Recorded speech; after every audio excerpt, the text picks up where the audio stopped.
Are we losing our beloved JDM car culture over EV trends? JDM cars used to rule the world. The earth-shaking roar of the 2JZ, the relentless scream of a rotary at 9,000 RPM, the rally-bred dominance of the Evo tearing through dirt and tarmac. These machines weren't just cars, they were icons. And even after 20 plus years, their legacy still hits harder than ever. Those were the years. However, in 2025, a looming threat is on the horizon. Under the fake shroud of being clean and green, the EVs have started to emerge. These weird vehicles have significantly evolved in a short period of time, and these things have changed the game. Is this the end of the JDM dominance in our car culture? I think it's time for us to talk about it. Are JDM cars getting cancelled? That's a clean Civic. That's a fancy 32. That's a soup. That's a soup. Hey big boy, you wanna ride my car? What the hell?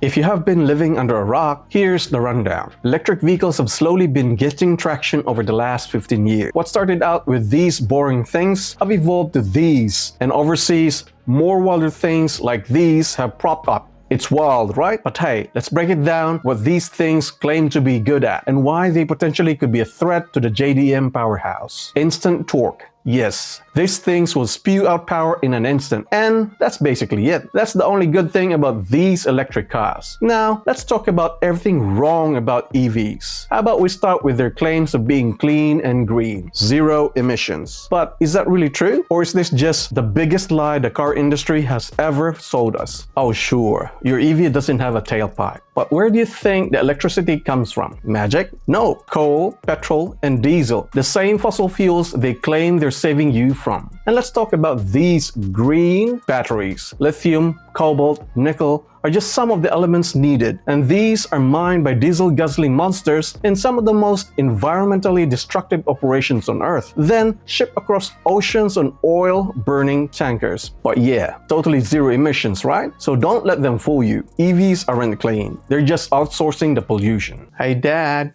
can we buy an EV? I heard they're just as cool like a GTR Skyline. What did you say?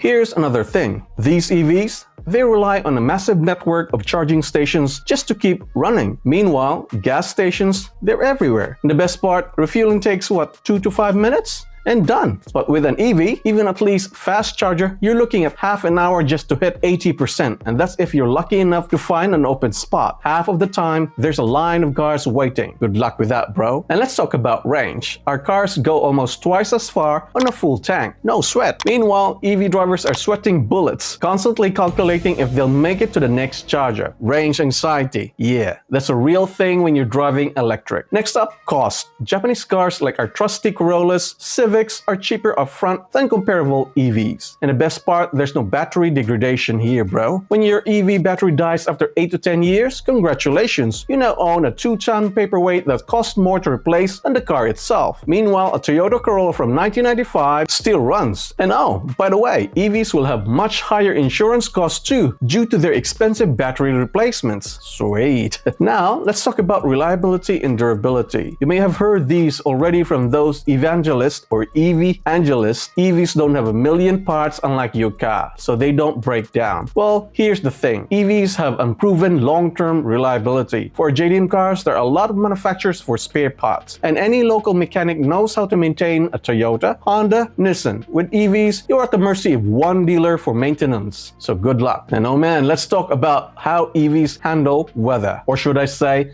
don't handle it. These electric cars, they're like moody celebrities. They only perform under perfect conditions. Cold weather? Congrats, your battery just lost 20 to 30% range because lithium ion hates the cold more than I hate traffic. Some EVs even take longer to charge in winter, like they're hibernating or something. Extreme heat? Even worse. Batteries degrade faster than a TikTok trend, and suddenly your 300-mile EV is begging for shade like a sunburned tourist. But our JDM cars, snow, desert, apocalypse even, doesn't matter. A tuned RB26 or 2JZ doesn't care if it's negative 20 degrees Celsius or 50 degrees Celsius outside, you turn the key, it roars to life, and it'll drag you through hell and back without crying about battery preconditioning. Okay, I've just been touching the surface here, but let's talk about real-world enthusiast performance. So yeah, those EVs are quick off the line, but they overheat on track days. Yeah, that's right, those things can't handle repeated hard acceleration without throttling their power. Our JDM cars? Bro, we can do this all day, or shall I say, we've done this all day? Doesn't make any sense, but well, you can run these cars hard without battery or engine overheating. And don't even get me started with the braking. Those EVs heavily rely on regenerative braking, and these make pedal feel very inconsistent, especially on those corners. And I suppose the best argument would be that these EVs have no soul.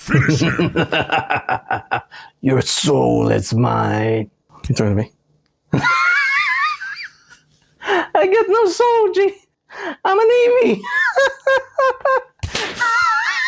Oh, wow. Look at these EV numbers. 500 horsepower, 0 to 60 in 3 seconds flat. That's crazy, right? Except, where's the drama? Where's the moment? The Nissan Z doesn't just move you, it terrifies you. The twin-turbo V6 doesn't just make power, it announces it. The intake sucking in air like a samurai taking his last breath before battle. The turbos spooling like a katana being drawn. The exhaust barking and backfiring like hellhounds ready to be unleashed. Meanwhile, the BYD, it's like a washing machine with Bluetooth that you just bought from Temu. The Bluetooth device is connected successfully. Sure, it's fast, but so is a roller coaster. And last I checked, nobody gets emotional about their laundry. This is the difference between engineering and soul. The Z was built by obsessives, people who dream about having fun with combustion. The EV was built by accountants, people who dream about quarterly reports. One makes your hair stand up, the other makes you check your stock portfolio. Don't believe me? Go watch a Group B footage. Those drivers were gladiators. Now watch an EV rally. It's like a competition for Jetsons cars. Technically impressive, sure. But would you really see a couple vacuum cleaners race? Hell no.